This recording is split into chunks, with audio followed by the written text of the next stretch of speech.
হয়নি। সানভীর জন্য সাপটি প্রতিদিন অপেক্ষা করতে করতে সানভী না যাওয়াতে সাপটা না খেয়ে অনেক শুকিয়ে যায়, অনেক কমজোরও হয়ে যায়। আজকেও তুমি আসোনি, সে কি আর আসবে না?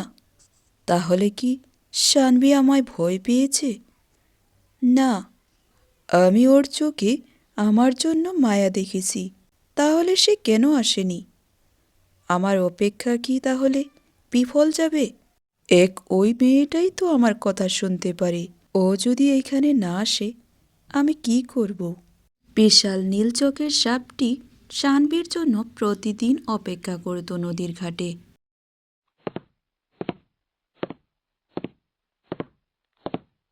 শোনো মা, আমি ভাবছিলাম নদী থেকে পানি নিয়ে আসি। তুমি তো প্রতিদিন যাও, আর কত বাড়িতে বসে থাকবো। আজকে গিয়ে পানি নিয়ে আসি।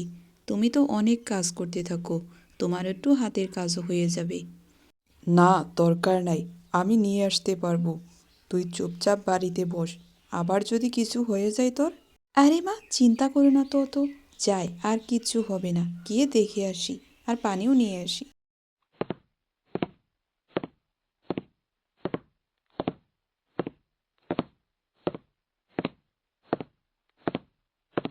সানভি ভয়ে ভয়ে যাইতে থাকে নদীর ঘাটে। সে ভাবতে থাকে আজকেও কি সেই আওয়াজ তার কানে আসবে। সানভি গিয়ে নদীর ঘাট পেয়ে যায়, আর নদীর পাশে গিয়ে দাঁড় হয়। আর তখনই একটি আওয়াজ আবার সে শুনতে পারে। তুমি এসেছো? আচ্ছা, এতদিন কেন লাগিয়েছো? তুমি এতদিন কেন আসনি? আমি প্রতিদিন তোমার অপেক্ষা করেছি, তুমি আসতে এত কেন দেরি করলে? এতদিন আমি অসুস্থ ছিলাম, তাই আসতে পারিনি। তুমি অসুস্থ ছিলে? আমি তোমার অপেক্ষা প্রতিদিন করতাম, এইখানেই বসে থাকতাম, কিন্তু তুমি আওনি। আচ্ছা, তুমি কি এখনো আমাকে ভয় পাও? তুমি যদি বলো আমি তোমার সামনে আসতে চাই। আসতে পারো, এখন আর আমি ভয় পাই না। তোমাকেও আমি দেখতে চাই, তুমি আমার সামনে বেরিয়ে আসো। নদীর পাশের একটি ঝাড়ি থেকে বেরিয়ে আসে বিশাল চমকিলা নীলা চোখের সাপ।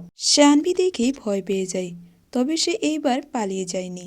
সে তার সাথে কথা বলে। আচ্ছা, তুমি সে যার সাথে আমার কথা হয়েছিল? হ্যাঁ, আমি সে যার সাথে তুমি কথা বলেছিলে। আমি তোমাকে প্রতিদিন নদীর ঘাটে দেখতাম, যখন তুমি নদী থেকে পানি নিতে আসতে। তুমি তো একটি সাপ, তাহলে কিভাবে কথা বলো? সাপ কি মানুষের মতো কথা বলতে পারে? আচ্ছা, বলো তো, তুমি আমার কাছ থেকে কি চাও? তুমি কেন অপেক্ষা করতে আমার জন্য? আর তুমি আমায় কেন দেখতে চাও? আর কেনই বা তুমি আমার অপেক্ষা করতে?